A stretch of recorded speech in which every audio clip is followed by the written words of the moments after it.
इस कहानी की शुरुआत होती है न्यूजीलैंड के हैमिल्टन शहर से। हर सुबह की तरह लगभग 6:30 बजे सूरज निकल रहा होता है, पर तभी अचानक से सूरज की रोशनी कम होना शुरू हो जाती है। पूरी दुनिया में एक लाल रंग की फ्लैश लाइट के साथ लाल रंग का अंधेरा छा जाता है, पर जल्दी सब कुछ नॉर्मल हो जाता है। ठीक उसी टाइम जैक नाम के आदमी की नींद खुलती है। उठने के बाद वो रेडियो को ऑन करता है, लेकिन रेडियो ऑन नहीं होता। जैक को लगता है कि उसका रेडियो खराब हो चुका है। इसके बाद वो किसी को फोन करने की कोशिश करता है, लेकिन उसका फोन डेड होता है। अब जैक तैयार होकर काम के लिए निकलता है। सड़क पर उसकी गाड़ी के अलावा कोई दूसरी गाड़ी नहीं चल रही होती। जैक अपनी गाड़ी को गैस स्टेशन पर रोकता है, और जब वो अपनी गाड़ी में गैस को भर लेता है तो वो देखता है कि गैस स्टेशन का जो कैश काउंटर है वहाँ पर कोई नहीं है। वो चारों तरफ देखता है, लेकिन उसे कोई नहीं दिखता। तभी उसे अंदर से धुआं निकलता हुआ दिखता है। उसे लगता है कि कोई ना कोई अंदर जरूर होगा, और जब वो अंदर जाता है तो वहाँ पर इलेक्ट्रिक केटल में कोई पानी रखकर वहाँ से चला गया था। उसी से वो धुआं निकल रहा होता है। जैक इसके बाद अपनी गाड़ी लेकर वहाँ से निकल जाता है। उसे पूरे शहर में कोई दूसरा इंसान नहीं दिखता। जैक को समझ में आ जाता है कि कुछ ना कुछ गड़बड़ है, और अब वो अपने ऑफिस में अपने लैब की तरफ निकल पड़ता है, जो कि शहर से बाहर होती है। पूरे रास्ते में उसे कई सारी गाड़ियां खड़ी दिखती है, लेकिन कोई गाड़ी नहीं चल रही होती। जैक बहुत तेजी से गाड़ी चला रहा होता है। उसका ध्यान सड़क पर कम और आसपास ज्यादा होता है। दरअसल वो किसी इंसान को देखना चाहता है, और तभी उसके सामने एक रुका हुआ टैंकर आ जाता है, जिस वजह से वो गाड़ी में बहुत देर से ब्रेक लगाता है। उसकी गाड़ी का एक्सीडेंट होने से बच जाता है, और अब वो टैंकर के अंदर आता है, जहाँ पर एक वॉकी टॉकी होता है। जैक वॉकी टॉकी से कांटेक्ट करने की भी कोशिश करता है, लेकिन दूसरी तरफ से कोई आवाज नहीं आती। और अब जैक एक ऊंची जगह पर चला जाता है। वो पूरे शहर को देखता है। इस पूरे शहर में वो अकेला है। जैक को लगता है कि उसकी दिमागी हालत खराब हो चुकी है, या ये कोई सपना है, क्योंकि पूरे शहर के लोग अचानक से इस तरह से गायब नहीं हो सकते। तभी उसे एक जगह से धुआं उठता हुआ दिखता है, और जब जैक उस जगह पहुंचता है तो वो देखता है कि वहां पर एक पैसेंजर प्लेन क्रैश हुआ है। लेकिन हैरानी की बात यह होती है कि उसके अंदर किसी की डेड बॉडी नहीं है। जैक को अब कंफर्म हो चुका है कि इस दुनिया में जितने भी इंसान और जानवर थे वो सब अचानक से गायब हो गए हैं। वो अब अकेला बचा है। इसके बाद जैक अपनी ऑफिस में अपने लैब में जाता है, जहाँ पर सारी मशीन्स पहले की तरह नॉर्मल चल रही होती हैं। वो कॉल करके दूसरे लोगों से कांटेक्ट करने की कोशिश भी करता है, लेकिन उसका कोई जवाब नहीं मिलता। और तभी एक मॉनिटर पर मैसेज आता है कि प्रोजेक्ट फ्लैश लाइट पूरा हो चुका है। ये वही प्रोजेक्ट है जिस पर वो भी काम कर रहा था। अब जैक कंट्रोल रूम में जाता है, जहाँ पर वो देखता है कि उसका सीनियर उसका बॉस चेयर पर बैठा है, जिसे देखकर वो बहुत खुश होता है। वो उसके पास जाकर उसके कंधे पर हाथ रखता है। उसका बॉस नीचे गिर जाता है, क्योंकि उसकी मौत हो चुकी है। ये उसकी डेड बॉडी है। अब क्योंकि उसकी बॉडी कंट्रोल पैनल के ऊपर गिरी होती है, इसलिए वहाँ पर इमरजेंसी अलार्म बजना शुरू हो जाता है, और लैब के सभी दरवाजे बंद हो जाते हैं। जैक अंदर फंस चुका है, पर वो किसी भी कीमत पर यहाँ से निकलना चाहता है। यहाँ से निकलने से पहले वो एक रिकॉर्डर में कहता है कि हमारा एक प्रोजेक्ट था जिसका नाम फ्लैश लाइट था, जिससे हम पूरी दुनिया को बिना वायर के इलेक्ट्रिसिटी देने की तैयारी कर रहे थे। वो पूरी तरह से फेल हो चुका है, और इस प्रोजेक्ट की वजह से इस दुनिया से इंसान, पक्षी, जानवर सब के सब गायब हो चुके हैं। दरअसल जैक को अब समझ में आ चुका है कि इन्हीं की प्रोजेक्ट की वजह से दुनिया में इतना बड़ा बदलाव हुआ है। जैक इसके बाद दरवाजे को ब्लास्ट करके यहाँ से निकल जाता है, जिसके बाद वो एक रेडियो स्टेशन पर जाता है और एक ब्रॉडकास्ट करता है, जिसमें वो कहता है कि मेरा नाम जैक है। मैं इस शहर में शायद अकेला बचा हूँ। अगर मेरे अलावा कोई और सर्वाइवर है तो मुझे कांटेक्ट करें, और वो अपना नंबर बताता है। साथ ही जैक शहर में अलग अलग जगहों पर जाकर अपना नंबर लिख देता है, ताकि अगर उसके अलावा कोई सर्वाइवर हो तो वो उसे कांटेक्ट करे। लेकिन कई दिनों तक किसी का कॉल नहीं आता, और अब जैक को पूरा यकीन हो चुका है कि इस दुनिया में वो ही अकेला बचा है। शहर की हर चीज उसकी है, लेकिन बिना इंसानों के और जानवरों के वो बहुत बोर हो जाता है, जिसका असर उसके दिमाग पर हो रहा है। कभी वो लड़कियों के कपड़े पहन लेता है, तो कभी वो प्रेसिडेंट के घर की छत पर जाकर वहाँ से स्पीच देना शुरू कर देता है। उसकी दिमागी हालत इतनी ज्यादा खराब हो जाती है कि वो चर्च में जाकर जीसस की मूर्ति पर गोलियां चलाता है। साथ ही वो एक बहुत बड़े ट्रक से दुकानों को और घरों को डिस्ट्रॉय करना शुरू कर देता है, और अब वो इतना ज्यादा परेशान हो चुका है कि गन को अपने मुंह के अंदर डाल देता है। दरअसल वो अपना खात्मा करना चाहता है, पर तभी उसे एहसास होता है कि ये गलत है। अगर वो इस दुनिया में जिंदा है तो उसकी कोई ना कोई वजह होगी। वो तय करता है कि इस नई जिंदगी को वो अलग ढंग से जिएगा। इसीलिए वो समंदर में जाता है, जहाँ पर वो एंजॉय करता है और घर वापस आ जाता है। वीडियो में आगे बढ़ने से पहले आप सबसे रिक्वेस्ट है कि मेरे चैनल को सब्सक्राइब और वीडियो को लाइक लाजमी से कर दिया करें। अगले कई दिनों तक वो इसी तरह की रूटीन को जीता है, और एक दिन जब वो अपने घर वापस आता है तो वो देखता है कि उसके घर के अंदर एक लड़की होती है, जिसके हाथ में गन है। दरअसल वो बहुत ज्यादा डरी हुई होती है। उसने गन को जैक की ओर पॉइंट किया होता है, लेकिन जैक उसे नहीं डरता, और ना ही उस पर उसे गुस्सा आता है, क्योंकि उसने कई दिनों के बाद किसी इंसान को देखा है। वो उस लड़की को अपने गले से लगा लेता है। लड़की को भी एहसास होता है कि जैक भी उसी की तरह अकेला है। वो परेशान है। वो बताती है कि मेरा नाम जोना है। एक दिन अचानक से सब के सब गायब हो गए, मेरा बॉयफ्रेंड भी, और तब से मैं अकेली सरवाइव कर रही हूँ। एक दिन मैंने शहर में तुम्हारा पोस्टर देखा जिसमें तुमने अपने घर की लोकेशन को इंडिकेट किया था और तभी मैं यहाँ पर पहुंची। जैक बताता है कि जो हाल तुम्हारा है वही हाल मेरा भी है। अगली सुबह ये दोनों के दोनों गाड़ी से शहर में किसी तीसरे इंसान को ढूंढने के लिए जाते हैं, पर कई दिनों तक ढूंढने के बाद भी इन्हें कोई तीसरा इंसान नहीं मिलता।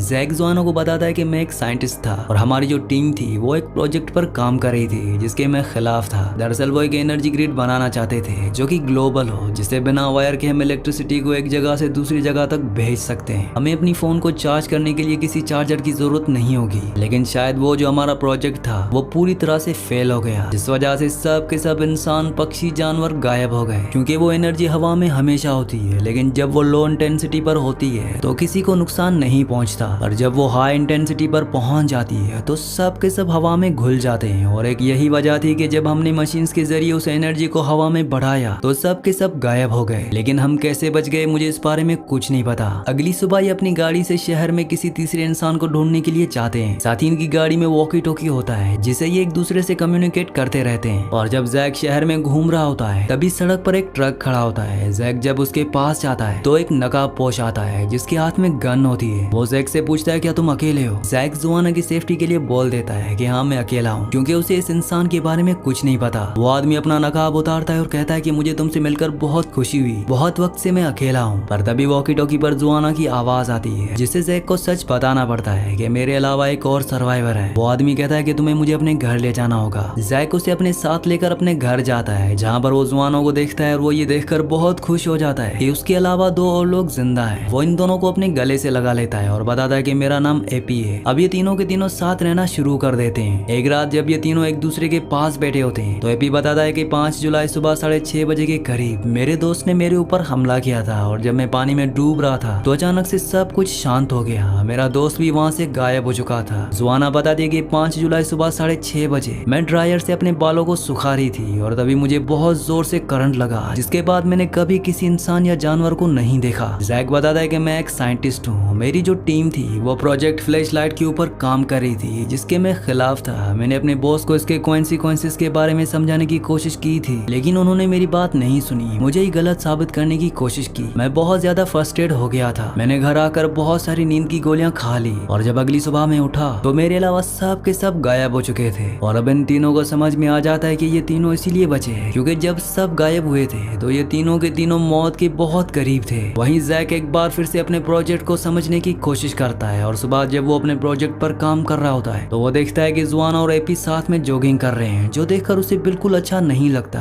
क्योंकि वो जोआना से प्यार करता है। वहीं जोआना एपी से पूछती है कि तुम्हारे दोस्त ने तुम्हें मारने की कोशिश क्यों की थी? वो बताता है क्योंकि मैंने उसकी वाइफ को मारा था। ये सुनकर वो शॉक्ड हो जाती है और घर आकर रोना शुरू कर देती है। और जब जैक ये देखता है तो उसे लगता है कि एपी ने उसके साथ कुछ गलत किया है। वो एपी के पास जाता है और पूछता है कि तुमने जोआना के साथ क्या किया, वो रो क्यों रही है? एपी कहता है कि मैंने तो कुछ भी नहीं किया और इस बात पर उसे गुस्सा आ जाता है। उसे लगता है कि एपी उसे झूठ बोल रहा है, इसीलिए वो उसे धक्का देकर अपनी गाड़ी लेकर वहाँ से निकल जाता है। अब एपी को भी गुस्सा आ चुका है, इसलिए वो अपनी गाड़ी से जैक को चेस करना शुरू कर देता है। वो जैक की गाड़ी पर टक्कर मारता है जिससे उसकी गाड़ी सड़क से नीचे उतर जाती है, जिसके बाद वो जैक के पास जाता है। अब जब ये दोनों लड़ रहे होते हैं तभी वहाँ पर जोआना आ जाती है जिसके हाथ में गन है। वो कहती है कि अगर तुमने लड़ना बंद नहीं किया तो मैं तुम दोनों को शूट कर दूंगी। ये दोनों लड़ना बंद कर देते हैं और अब ये दोनों के दोनों जोआना की गाड़ी में बैठकर जब वापस घर की तरफ जा रहे होते हैं तब जैक बताता है कि 5 जुलाई को 6:30 बजे जो फ्लैश लाइट चमकी थी जिसकी वजह से पूरी दुनिया के लोग गायब हो गए थे, वो लाल रंग की लाइट एक बार फिर से फ्लैश होने वाली है, जिसके बाद हम तीनों भी गायब हो जाएंगे। हमें किसी भी कीमत पर इसे रोकना होगा। और अब ये तीनों के तीनों जैक के लैब में जाते हैं जहाँ जैक अपने सिस्टम से कैलकुलेट करता है कि कल सुबह 6 बजे एक बार फिर से वही इवेंट होने वाला है, यानी कि कल सुबह ये तीनों के तीनों गायब होने वाले हैं। और तभी एक बार फिर से चारों तरफ लाल रंग की रोशनी छा जाती है जिससे इनका अपना दिमाग कंट्रोल में नहीं रहता। इन्हें हेल्यूसिनेशन होना शुरू हो जाते हैं, पर जल्दी सब कुछ नॉर्मल हो जाता है। जोआना नॉर्मल होने के बाद एबी को इमोशनल होकर अपने गले से लगा लेती है, जो देखकर जैक को बहुत गुस्सा आता है। अंदर ही अंदर वो जेलिस है क्योंकि वो जोआना को पसंद करता है। जोआना इसके बाद जैक को कहती है कि तुम्हारी कैलकुलेशन गलत हो गई, फ्लैश लाइट कल के बदले आज ही हो गई और हम सब के सब पूरी तरह से नॉर्मल है। जैक कहता है कि मेरी कैलकुलेशन गलत नहीं है, ये सिर्फ एक सिम्टम है। कल सुबह 6 बजे जो फ्लैश लाइट होगी उसकी पावर बहुत ज्यादा होगी, जिसके बाद हम सब गायब हो जाएंगे और अगर हमें इसे रोकना है तो हमें इस पूरे लैब को डिस्ट्रॉय करना होगा, क्योंकि लैब के अंदर से जो रेडिएशन रेडिएशन निकल रहा है उसी की वजह से ये सब कुछ हो रहा है। और अब ये तय करते हैं कि ये लैब को ब्लास्ट कर देंगे, जिसके लिए ये एक फैक्ट्री में जाते हैं जहाँ पर बहुत सारा एक्सप्लोजन होता है। ये एक ट्रक में बहुत सारे एक्सप्लोजन को लोड कर लेते हैं। जैक ने एक रिमोट भी बना लिया होता है जिससे एक्सप्लोजन को ब्लास्ट कर सकते हैं। और अब वो ट्रक जिसमें एक्सप्लोजन है उसे एपी ड्राइव करता है, जबकि जोआना के साथ जैक होता है। जैक जोआना से कहता है कि मैं तुम्हें बहुत पसंद करता हूँ, लेकिन तुम ज्यादा वक्त एपी के साथ बिताती हो, शायद तुम उसे ज्यादा पसंद करती हो। वो कहती है कि मैं तुम दोनों को ही पसंद करती हूँ, लेकिन एपी के साथ मेरी हमदर्दी है। उस दिन उसने मुझे बताया कि उसके दोस्त की जो वाइफ है वो उसे बहुत पसंद किया करती थी, लेकिन वो अपने दोस्त को धोखा नहीं देना चाहता था, इसीलिए उसने अपने दोस्त की वाइफ का प्रपोजल एक्सेप्ट नहीं किया, जिस वजह से उसने अपनी जान ले ली। और जब ये बात उसके दोस्त को पता चली तो उसे लगा कि एपी ने उसकी वाइफ को मारा है, इसीलिए उसने उसे मारने की कोशिश की थी। एपी एक अच्छा इंसान है, मैंने उसकी आंखों में दर्द देखा है, इसीलिए उसके लिए मेरे दिल में हमदर्दी है। जैक को भी समझ में आ जाता है कि एपी को सच में किसी की जरूरत है। अब वहाँ पर एपी भी ट्रक लेकर आ जाता है, जिसके बाद जोआना उसके साथ ट्रक में बैठ जाती है। जैक गाड़ी में अकेला होता है और तभी उसे सिग्नल मिलते हैं कि लैब का रेडिएशन बहुत ज्यादा बढ़ चुका है। साथ ही एपी उस ट्रक को जिसके अंदर एक्सप्लोसिव्स हैं उसे उस लैब के पास ले गया तो वो अपने आप ही ब्लास्ट हो जाएंगे। इसीलिए वो एपी को कॉल करता है और कहता है कि तुम्हें ट्रक को रोकना होगा। एपी को लगता है कि वो जेलिस है, जोआना उसके साथ है इसीलिए वो उसे झूठ कह रहा है। जिसके बाद वो अपने रेडियो वाले फोन को ऑफ कर देता है और अब जैक अपनी गाड़ी को तेज चलाता है और किसी तरह से उनके ट्रक के आगे अपनी गाड़ी को रोकता है और उन्हें बताता है कि लैब का रेडिएशन बहुत ज्यादा बढ़ चुका है, अगर तुम ट्रक लेकर उसके पास गए तो अपने आप ही ट्रक ब्लास्ट हो जाएगा,